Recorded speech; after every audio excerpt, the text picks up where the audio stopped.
मैंने जब अपनी आंखें धीरे धीरे खोली तो मेरे आसपास कई सारे लोग थे। फिर मेरी नज़र अपने दाहिने सिराने पर रखे ऑक्सीमीटर पर पड़ी। जब मैं धीरे धीरे होश में आने लगा तो मुझे मालूम हुआ कि मैं 3 दिन से इसी हॉस्पिटल में हूँ। मैं कुछ कहना चाहता था लेकिन मैं बोल नहीं पा रहा था। साथ ही मुझे अपने शरीर का दाहिना हिस्सा भी महसूस नहीं हो रहा था। और जब मेरी चेतना पूरी तरह से लौट आई तो मुझे पता चला कि मेरे शरीर का दाहिना हिस्सा पैरालिसिस की चपेट में आ गया है। मेरे आसपास खड़े लोग सब जाने माने और परिचित चेहरे थे। उन्हीं में से निकलकर एक व्यक्ति मेरे पास आया जिसका नाम जस्टिन था। उसने मेरे कानों के नज़दीक आकर कहा, फादर मर्फी, आप कैसे हैं? मैंने आपको बेसमेंट में जाने के लिए मना किया था। मैंने अपनी पलकें झपकाकर उसका हाँ में जवाब दिया।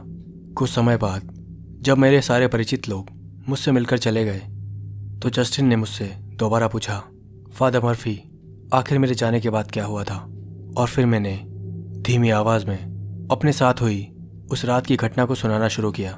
मैंने उससे कहा कि अब मैं जान गया हूँ कि तुम्हारा नाम जस्टिन है, माइकल नहीं। ओल्ड ग्रे चर्च की उस शाम को आखिर क्या हुआ था मैं आप लोगों को विस्तार से बताता हूँ।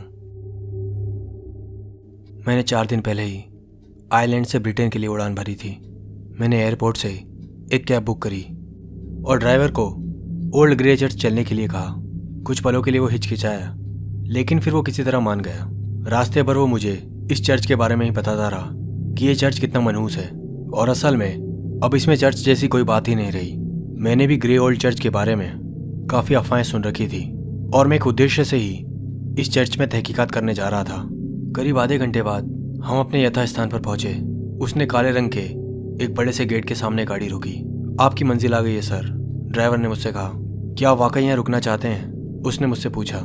क्योंकि जो भी किस्से मैंने आपको इसके बारे में बताए हैं और आपने आज तक जो कुछ भी इस चर्च के बारे में सुना है वो सब कुछ सही है।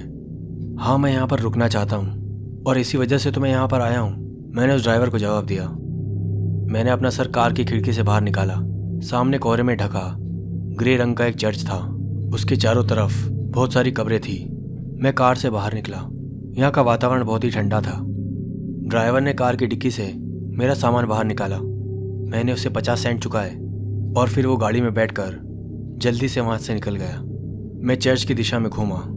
मैंने एक लंबी सांस ली और आगे चल पड़ा।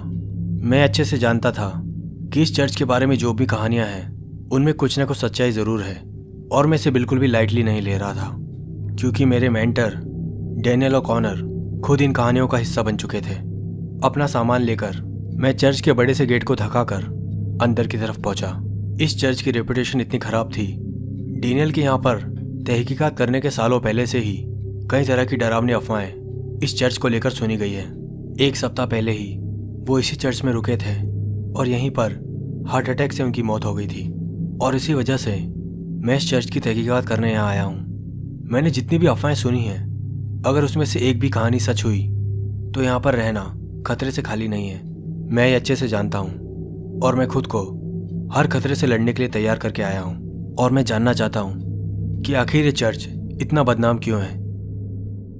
अंदर दाखिल होने के बाद मैं कोबलस्टोन से बने एक रास्ते पर चलता गया और सामने ही मुझे चर्च का ट्विन ऑक दरवाज़ा नज़र आया। मैंने अपना सूटकेस वहाँ रखा और दरवाज़ा खटखटाया और कुछ देर वेट करने के बाद एक व्यक्ति ने दरवाज़ा खोला जिसका शरीर बहुत ही दुबला पतला था। उसने काले रंग का कोट पहना हुआ था। उसकी आंखें भी अंदर की तरफ ढसी हुई थी। उसने हैंडशेक करने के लिए अपना हाथ आगे बढ़ाते हुए कहा, डॉक्टर मर्फी, मैं आप ही का वेट कर रहा था। मैंने भी मुस्कुराते हुए उसका अभिवादन स्वीकार किया। मैं यहाँ का केयर टेकर हूँ, मेरा नाम माइकल है। आपसे मिलकर काफ़ी खुशी हुई। उसके बाद उसने मेरा सूटकेस उठाया और मुझे अंदर ले गया। ये चर्च काफ़ी पुराने ज़माने का था। हम बड़े वाले हॉल से होते हुए लाइब्रेरी को पार करके एक एंट्रेंस पर पहुँचे जहाँ से दाहिनी तरफ एक किचन बना हुआ था। हॉल के बिल्कुल एंड में एक स्टेयरकेस था, वहाँ से वो मुझे ऊपर ले गया। बाईं हाथ की तरफ बने एक गलियारे में से होते हुए सामने ही एक रूम था। उसने मेरा सामान वहाँ रखा और मुझे वहीं पर ठहराया। तो आप यहाँ पर 3 दिन और 2 रातें रुकेंगे? उसने मुझसे पूछा। मैंने उसे हाँ में जवाब दिया और उसने मुझसे ये भी कहा कि वो पूरा समय मेरे साथ इसी चर्च के अंदर रहेगा। मेरे रूम से बाहर गलियारे में खिड़की बनी थी जहाँ से सामने के कब्रिस्तान और वहाँ की कब्रें नजर आती थी। मैंने अपनी दाईं तरफ देखा तो गलियारे के बिल्कुल कोने में एक दरवाज़ा बना हुआ था। मैं बड़ी ही जिज्ञासा में उस तरफ बढ़ा। तभी अचानक माइकल ने मेरा हाथ पकड़ लिया और मुझसे कहा, सर मेरे ख्याल से आपका यहाँ पर रुकना ठीक नहीं है। यहाँ से कुछ ही दूरी पर एक होटल है। मेरा सुझाव है कि आप रात वहीं पर बिताएं। लेकिन फिर मैंने उससे कहा कि मैं यहीं पर रुकना चाहता हूँ और मैं बिल्कुल ठीक हूँ। मेरी बात सुनकर उसका चेहरा पीला पड़ गया। उसने खिड़की के बाहर देखा। फिर मैंने माइकल से पूछा कि क्या वो मुझे इस चर्च की हिस्ट्री के बारे में कुछ बता सकता है। तो उसने जवाब दिया, सर मुझे माफ़ कीजिएगा, मैं आपको इस चर्च के बारे में ज़्यादा कुछ नहीं बता सकता, लेकिन केवल आपसे इतना आग्रह करूँगा कि आप बेसमेंट में जाने की कोशिश ना करें। लेकिन मैंने उससे कहा कि मैं अपने सवालों के जवाब ढूंढने आया हूँ और इसी वजह से मुझे इस चर्च के हर कोने की पड़ताल करनी होगी। उसने मुझे जवाब दिया कि आपसे पहले फादर डैनियल भी यहाँ पर आए थे और आप जानते हैं उनके साथ क्या हुआ था। उनकी लाश भी हमें उसी मनहूस बेसमेंट में बरामद हुई थी। अब तो मुझे उस बेसमेंट में और रुचि होने लगी थी। माइकल ने मुझे धन्यवाद दिया और वहाँ से निकल गया। मैं सफ़र करके लौटा था, इसलिए नहाने के बाद मुझे काफ़ी ताजगी महसूस हो रही थी। मैं रेडी होकर अपने रूम से बाहर गलियारे में टहलने निकला और टहलते हुए मैं लाइब्रेरी के सामने रुका। मैं जिज्ञासावश लाइब्रेरी के अंदर गया और वो मेरी कल्पना से भी ज़्यादा बड़ी थी। वहाँ पर हज़ारों की तादाद में किताबें थी। अब मैं रैक में रखी किताबों के शीर्षकों को पढ़ रहा था। तभी अचानक मेरी नज़र एक बहुत ही पुरानी सी किताब पर पड़ी, जिस पर सुनहरे अक्षरों में लिखा था, ghost of the 1000 years old church. मैंने शेल्फ से वो किताब निकाली और उसका मुआयना करने लगा। उस किताब के कवर पर एक ब्लैक एंड वाइट चर्च का फोटो छपा था। यह वही चर्च था जिसके अंदर इस वक्त मैं खड़ा था। मैंने किताब खोली और बहुत ही उत्सुकता से उसके कुछ पन्नों पर नज़र डाली। जैसे जैसे मैं उस किताब के पन्ने पलटता जा रहा था, मुझे इस चर्च के बारे में उसकी वायलेंट हिस्ट्री का पता चल रहा था। दुर्घटनाओं से मृत्यु, लोगों को आत्महत्या करना, यहाँ तक कि कई लोगों को जान से मार देना। अभी मैं शुरुआत से किताब पढ़ने ही वाला था, तभी अचानक दरवाजे पर धम की आवाज़ हुई। मैं एकदम से चौंक गया। मैंने दरवाजे की ओर देखा तो वहाँ पर माइकल खड़ा था। उसने कहा, सर मैं आपको बताने आया था कि शाम को ठीक 6 बजे डाइनिंग हॉल में आपका डिनर रेडी कर दिया जाएगा। मैंने उसे धन्यवाद कहा। शाम को 6 बजे डिनर करने के बाद मैं दोबारा लाइब्रेरी में गया और उस किताब को पढ़ने लगा। माइकल ने लाइब्रेरी में बने आतिशदान में मेरे लिए आग जला दी थी। मैंने किताब पढ़ना शुरू किया। किताब के पहले पेज पर ही एक हैवान पादरी का जिक्र किया गया था, जिसका नाम मार्टिन हेलिगन था और आज से लगभग 800 साल पहले वो इस चर्च को चलाया करता था। मार्टिन को केवल 2 ही चीज़ों का जुनून था, चित्रकारी और हत्या। साथ ही वो कई तरह के जादू टोने भी किया करता था। जब तक चर्च को उसकी असलियत पता चली, तब तक उसने लगभग 13 लोगों को मार दिया था। उसके इसी अपराध के चलते उसे चर्च के अंदर ही फांसी पर लटका दिया गया था और उसकी मौत के बाद से ही इस चर्च में भूतिया घटनाएं होना शुरू हो गई थी। कुछ घंटों तक मैं इसी तरह से वो किताब पढ़ता रहा और तभी धीरे धीरे मेरी आंखें भारी होने लगी और मुझे नींद आ गई। मैं काउच पर बैठा किताब पढ़ते पढ़ते ही सो गया और तभी मैंने एक अजीब सा सपना देखा।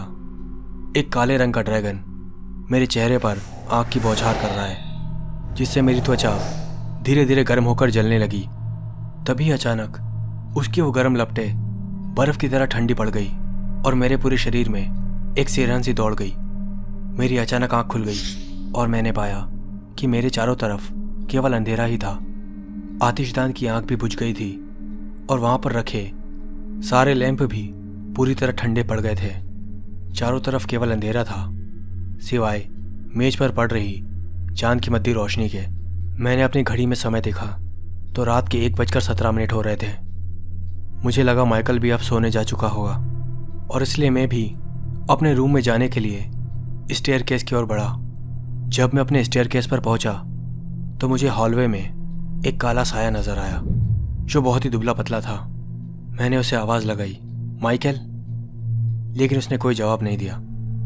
मैं हॉलवे की तरफ बढ़ा और अब वो साया वहाँ से दाहिने गलियारे में चला गया था। मैं उसका पीछा कर रहा था। अब वो सीधे जाकर एक बेडरूम के सामने रुका।